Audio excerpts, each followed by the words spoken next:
이원석 증인을 포함해서 검사들 전체에게 좀 전현직 검사들에게 좀 얘기를 하겠습니다.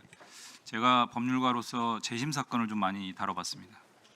재심 사건을 하면서 이 자리에서 말씀드린 바와 같이 과거에 여러분들 선배 검사들, 수사관들, 이 공소기관, 수사기관에서 벌였던 끔찍한 고문, 가혹행위, 구타 이런 행태들의 결과물로서 잘못된 기소와 재판 결과로서 인생을 망친 분들이 굉장히 많았고 그런 분들에 대한 사건을 주로 저는 재심을 다뤘었습니다. 만약 그때 당시에 국회든 어느 기관에서 그러한 잘못된 수사 행태, 고문 행태, 조작 기소 행태를 확인하고 국민들에게 드러내고 그런 것들이 더 진행되지 못하도록 하고 재발되지 않도록 했다라고 하면 그분들은 그 인생 전체를 그렇게 망가지진 않았을 것 같습니다. 오늘 존경하는 박선원 의원님 말씀하신 것처럼 지금 국정조사 과정이든 여러 가지 경로로 확인되는 것처럼 매우 교묘한 방식으로 정신적 고문에 이르는 그런 수사 행태들이 확인이 되고 있습니다. 그러한 행태가 확인되는 마당에 국회의 권한을 가지고 국정조사를 진행해서 그런 부분들이 더 이상 진행이 되지 않도록 재발되지 않도록 하라고 그런 권한들을 준 것이고 그게 어떻게 보면 국회의 책무입니다. 그런데 저는 그 일련의 과정에 대해서 국회 본회의에서 집합적 의사결정을 통해서 국정조사가 진행이 되고 있는 이 마당입니다. 그런데 대한민국 공무원이라고 하는 사람들이 장 내외에서 자의적으로 판단해서 이건 위헌이고 위법입니다 라고 규정하고 그렇게 여러 가지 정치적 언동들을 하는 것 자체가 이게 맞는 것이냐. 그러면 국회 나름대로의 판단과 의결을 통해서 그런 부분들을 좀 저지해야 되겠다, 규명해야겠다라고 하는 그 책무들을 방기하는 것이 오히려 맞는 거냐. 과거의 재심 사건들, 여러분 선배들이 했던 그런 행태들을 다시 한번 돌아보시고 그러한 유사한 행태들이 벌어지고 있다면 국회가 권한을 가지고 역할을 해야 되는 거 아니냐. 이런 말씀을 꼭 드리고 싶고요. 돌아보시기 바랍니다. 좀 답변 드려도 되겠습니까? 답변을 원하는 말은 아니고요. 의견 짧게 그리고 두 번째는 답변을 좀 드리도록. 강백신 증인은 국회에 나와가지고 국민의 대표기관인 국회에서도 고성을 지르고 아나무인 행태를 이렇게 벌이는데 수사 과정에서는 어땠겠습니까 도대체? 국민들이 어떻게 대한민국 검찰을 신뢰할 수 있겠어요? 이런 모습들을 보면서. 이거는 명백한 국회 모욕이고 고발 대상입니다. 반드시 고발이 이루어져야 된다고 생각하고요. 지금 이원석 증인을 포함한 여기 전현직 검사들 다 공무원이고 공무원이었던 사람들 아닙니까? 네. 대한민국 공무원 중에 이렇게 아나무인이고 공무원의 일탈행위를 벌이는 사람들이 대한민국 공무원 중에 누가 있습니까? 국민들이 이렇게 계속 지적하고 손가락질 하는데도 바뀌지 않습니다. 그런 부분들 먼저 지적하겠습니다. 김태훈 증인, 정용환 증인 묻겠습니다. 일기 수사팀으로서 진행하는 과정에서 강백신, 어미준 직무대리 발령 사실 몰랐고 그들이 직무대리 자격으로 어떤 일들을 하고 있는지를 몰랐다. 맞습니까? 예, 전혀 몰랐습니다. 두 분 다 몰랐죠? 예, 그렇습니다. 검찰청법에 따르면 검사는 직무 범위가 명확하게 한정돼 있습니다. 맞죠? 자기가 담당하는 직무 범위 이외의 일들을 할 수는 없습니다. 맞습니까? 예, 그렇게 알고 있습니다. 직무대리 공판부 소속으로 발령받은 공판부 소속 직무대리가 수사에 이렇게 직접적으로 들여다보고 관여할 수 있습니까? 적절하지 않은 것 같습니다. 저는 위법이라고 생각합니다. 검찰청법은 직무 범위를 명확하게 규정한 이유가 있습니다. 중앙지검 직무대리인데 고검 근무 장소에서 중앙지검 사건들 열람할 수 있습니까? 근무 장소에 관한 명령이 있어야 된다고 생각합니다. 물리적으로 가능합니까? 그 고검에서 내부 망을 통해서 파일이나 이런 게 열람이 가능한지 물어보는 거예요. 이원석 증인 가능합니까? 고검에서 고검 청사에서 근무 장소는 어디다? 아니 그러니까 제가 물어보는 건 물리적인 거 물어보는 건데요. 고검 네. 청사에서 중앙지검 그 기록을 중앙지검 검사 직무대리로 배치돼 있기 때문에 아니 그 검사장- 권한의 문제가 아니라 네네. 고검 청사 내에서 온라인상 내부 망상 이게 중앙지검 기록들을 열람할 수 있는지 온라인인지 아닌지 제가 그건 알 수 없습니다. 그걸 물어보는 거예요. 그냥 답변해 예. 보세요. 근데 그 청사 내에서는 어디 근무하든지 상관이 없고 검사 직무대리로 배정을 받으면 내부망을 통해서 연락을 기관장이- 했다고 하니까 확인하는 겁니다. 기관장이 업무 분장을 하면 질문에 답변을 좀 하세요. 회피하지 말고. 예, 그냥 기관장이 업무 분장을 해서 지시를 하면 아니 가능합니다. 물리적으로 가능하냐고요. 내부망을 통해서 열람하는 제가 게. 전산에 대해서는 알지 못합니다, 이 의원님. 예. 자, 저는 직무대리 발령 자체가 위법이라고 생각을 합니다.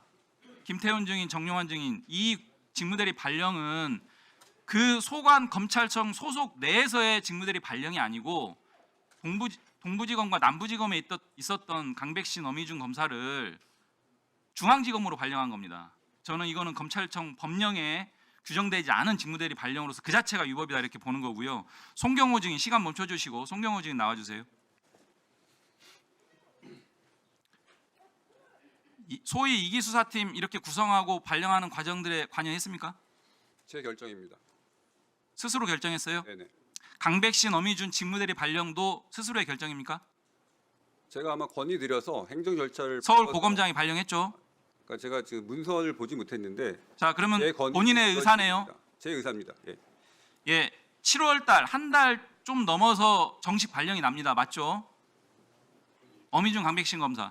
7월경에 자, 그런데 이렇게 급하게 직무대리 형식으로 발령할 이유가 있었습니까?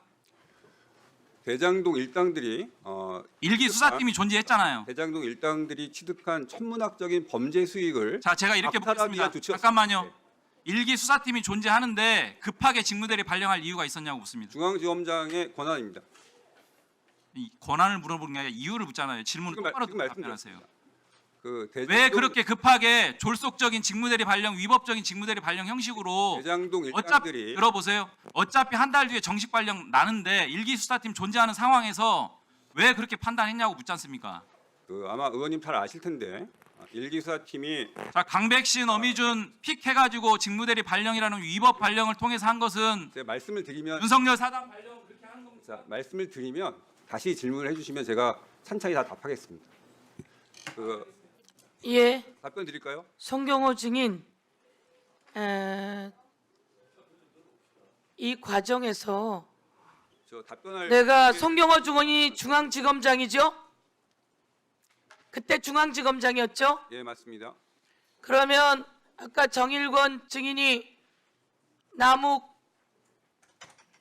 우리 증인에게 그런 발언하는 것은 맞아요, 안 맞아요? 구체적 경위는 알지 못하나 그러니까 알지 못하나 맞아요, 안 맞아요? 함께 근무하는 동안 경험한 정일권 검사의 인품이나 실력에 비춰볼 때 저는 정일권 부장의 해명과 입장을 100% 신뢰합니다. 그래서 틀렸다는 거예요.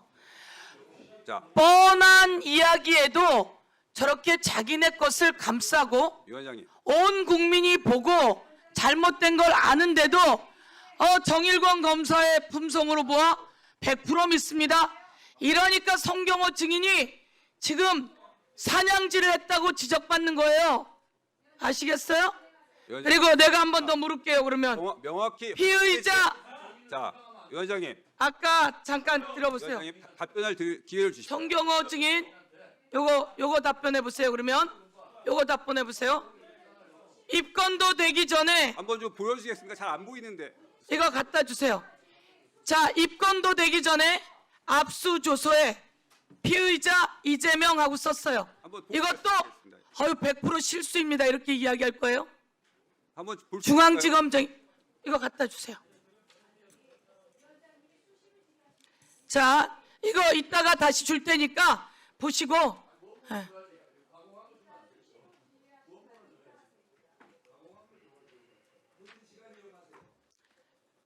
송경호 증인 이게 수사 실무상 이 사건은 정치자금법 위반 사건은 아예 입건 자체가 안 된 사건입니다. 그러니까 이재명 피의자뿐만 아니라 정치자금법 위반 사건이 전혀 입건이 안 된 상태에서 정치자금법 위반 사건으로 보이는 증거물을 그 사실혼 배우자가 자발적으로 임의 제출했습니다.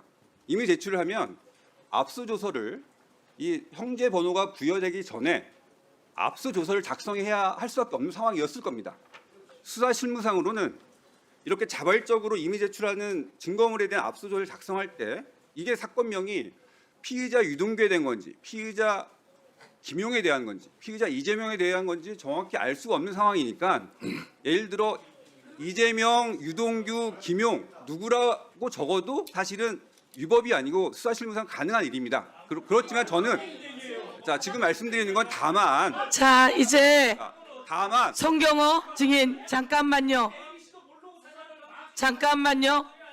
이렇게 성경호 증인이 그동안 해온